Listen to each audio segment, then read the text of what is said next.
Assalamualaikum warahmatullahi wabarakatuh. Hai, welcome to my video part 4. Di sini saya akan menyampaikan materi keempat, yaitu ada persalinan, nifas, dan laktasi. Bersama saya Najwa Surstiani Putri Maisa dengan NIM 14245563 dari kelas BKM 24. Selamat menyaksikan. Materi pertama adalah proses pembukaan serviks. Pembukaan serviks terjadi secara bertahap dan dipengaruhi oleh kontraksi rahim. Tahapan pembukaan serviks.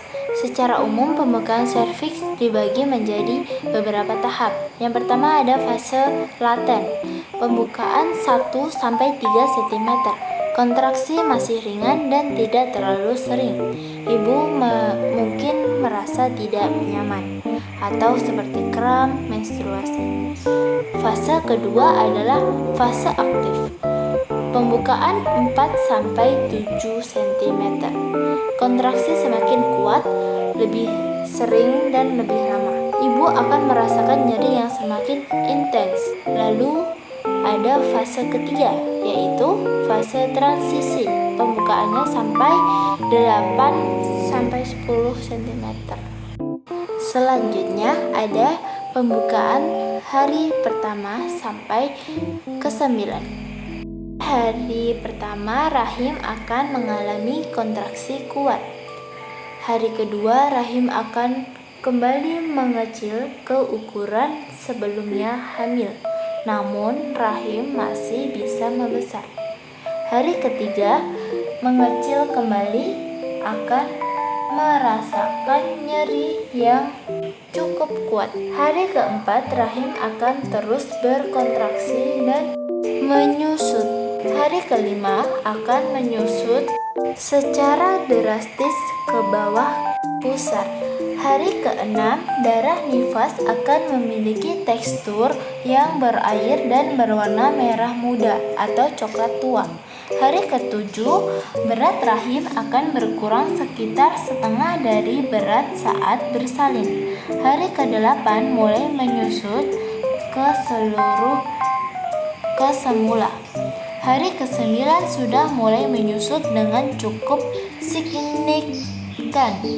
Namun, proses penyembuhannya masih terus berlangsung. Lalu kita akan masuk pada tahapan darah nifas.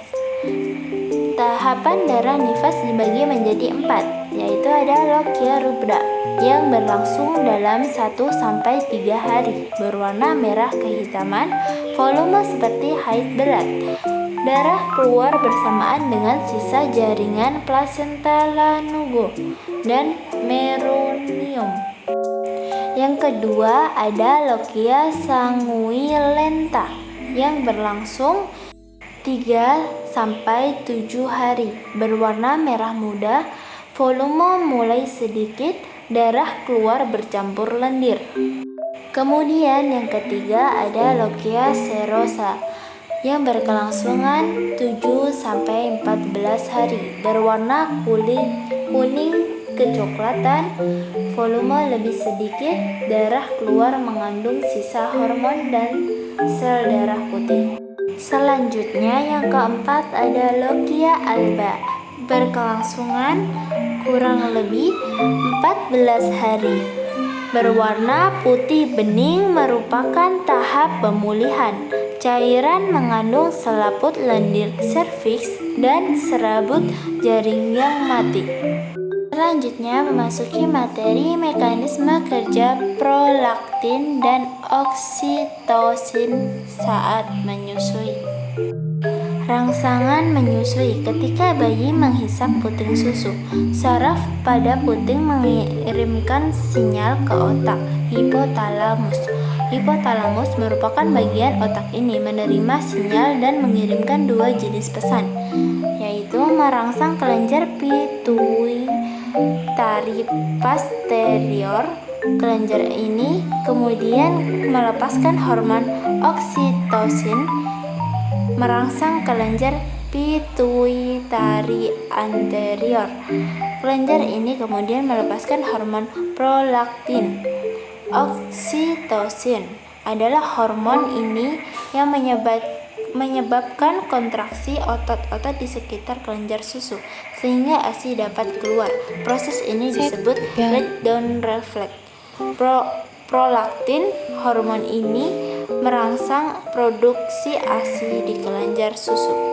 Dan materi terakhir adalah struktur payudara, yaitu ada lobus.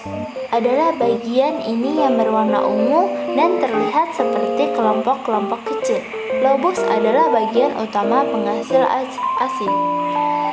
Ductum lactiferus adalah saluran-saluran kecil berwarna merah muda yang menghubungkan lobus ke puting susu. Saluran ini yang membawa ASI dari tempat produksinya menuju puting.